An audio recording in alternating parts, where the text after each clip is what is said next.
বঙাইগাঁও জিলাৰ অভয়াপুৰী আৰক্ষী থানাৰ অন্তৰ্গত নাম্বাৰপাৰা তৃতীয় খণ্ড গাঁৱৰ আব্দুল্লা মিয়াৰ ২৫ বছৰীয়া এগৰাকী কিশোৰী আবিদা খাতুন যোৱা এসপ্তাহ ধৰি ঘৰৰ পৰা নিৰুদ্দেশ হৈ থকাত চিন্তিত হৈ পৰিছে পৰিয়ালৰ লোক। উল্লেখযোগ্য যে কিশোৰীগৰাকী মানসিকভাৱে বিকাৰগ্ৰস্ত থকাৰ উপৰিও বেকাকৈ খোজকাঢ়ে। জানিব পৰা মতে তাইৰ মোমায়েকৰ ঘৰত যোৱাৰ কথা কৈ ঘৰৰ পৰা ওলাই গৈছিল। ৫ দিনৰ পিছত মোমায়েকৰ ঘৰত পৰিয়ালৰ লোকে খবৰ লোৱাত তাতো যোৱা নাই বুলি সংসূত্ৰত প্ৰকাশ পাইছে। ইয়াকে লৈ পৰিয়ালৰ লোক চিন্তিত হৈ পৰিছে। বিশেষভাৱে সক্ষম ছোৱালীগৰাকী কলৈ গ'ল তাৰ সন্ধান এতিয়াও নাই। পৰিয়ালৰ লোকে বিভিন্ন ঠাইত বিচাৰ কুচাৰ কৰিও কোনো সন্ধান উলিয়াব পৰা নাই। উপায়হীন হৈ পৰিয়ালৰ লোকে কাষ চাপিছে সংবাদ মাধ্যমৰ। পৰিয়ালৰ লোকৰ কাতৰ অনুৰোধ, কোনোবাই যদি সন্ধান পায় অভয়াপুৰী আৰক্ষী অথবা কুকিলা আৰক্ষীক খবৰ দিবলৈ পৰিয়ালৰ লোকে আহ্বান জনাইছে। যোগাযোগ কৰিবলৈ তেওঁলোকে নাম্বাৰ দিছে। নাম্বাৰসমূহ হৈছে 9395117008। ছোৱালী এটা মানে যোৱা শনিবাৰ দিনৰ পৰা হেৰুৱাইছে।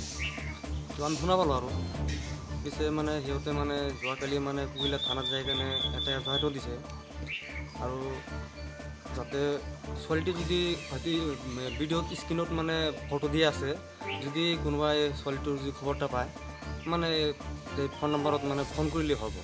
সেইকাৰণে সমস্ত ৰাইজক বা জনসাধাৰণক আমি বিনম্ৰতাৰে অনুৰোধ জনাইছোঁ, যদি খবৰ পায় খবৰটা জনালেই হ'ল। আৰু ছোৱালীটোৰ মানে ব্ৰেইনৰ প্ৰব্লেম আছে, তাৰপিছত মানে হাত ভৰি ভেন আছে, বিকলাংগ। তো সেইকাৰণে মানে সেইটোৱে কৈছোঁ যে যদি কোনোবাই যদি খবৰ পায় মানে এইটো ভিডিঅ' দিয়া আছে, স্ক্ৰীণত নাম্বাৰ দিয়া আছে, ফোন কৰি জনালে হৈ যাব। শনিবাৰ দিনা ৰাতিপুৱা ৮টামান বজাত ৬ তাৰিখ আছিল।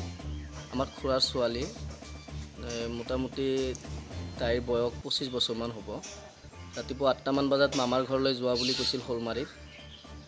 গৈছিল ৰাতিপুৱা ওলাই। তাৰপাছত ২ দিনমান পাছত মামাৰ ঘৰত খবৰ লোৱাৰ পাছত দেখা গ'ল যে মামাৰ ঘৰত যোৱা নাই। তেতিয়াৰ পৰাই পৰিয়ালৰ সন্দেহ যে ছোৱালীজনী নিশ্চয়কৈ নিৰুদ্দেশ হ'ল। আমি বিভিন্ন ঠাইত বিচাৰ খোচাৰ কৰিলোঁ। অৱশেষত কালি যে আমি কুকিলা আৰক্ষীক জনাইছোঁ, কুকিলা আৰক্ষীক এটা লিখিত দিছোঁ। এতিয়ালৈকে ছোৱালীগৰাকীৰ কোনো সন্ধান পোৱা নাই। যদি কোনো হতাশায় ব্যক্তিয়ে ছোৱালীগৰাকীক ক'ৰবাত দেখা পায়, আমি পৰিয়ালৰ মোবাইল নাম্বাৰ দি দিছোঁ। মোবাইল নম্বৰ আপোনালোকে কাতৰ অনুৰোধ জনাইছোঁ, আপোনালোকে যোগাযোগ কৰক।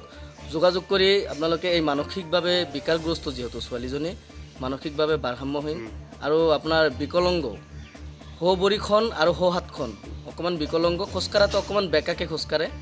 যদি ক'ৰবাত কোনো হতাশায় ব্যক্তিয়ে দেখা পায় অভয়াপুৰী আৰক্ষী নহ'লে কুকিলা আৰক্ষীক যোগাযোগ কৰক, অথবা আমাৰ পৰিয়ালৰ মোবাইল নাম্বাৰ দিয়া থাকিব। আপোনালোকে মোবাইল নাম্বাৰত যোগাযোগ কৰি যাতে এই মানসিকভাৱে অসুস্থ ছোৱালীজনী আমাৰ ঘৰলৈ উভতি আহে, আপোনালোকক কাতৰ অনুৰোধ জনাইছোঁ, আপোনালোকে এই সহায়খিনি কৰক। যোৱা শনিবাৰৰ পৰা ৬ তাৰিখৰ পৰা নিৰুদ্দেশ হৈছে। আমি বিভিন্ন ঠাইত বিচাৰ খোচাৰ কৰিছোঁ। আমি এজন মানুহৰ পৰা শুনিছোঁ, এজন মানুহৰ দৃষ্টি আকৰ্ষণ হৈছিল আপোনাৰ বৰপেটা ৰোডত। বৰপেটা ৰোডত ছোৱালীজনীক দেখাৰ পাছত আমাৰ ঘৰত জনাইছিল।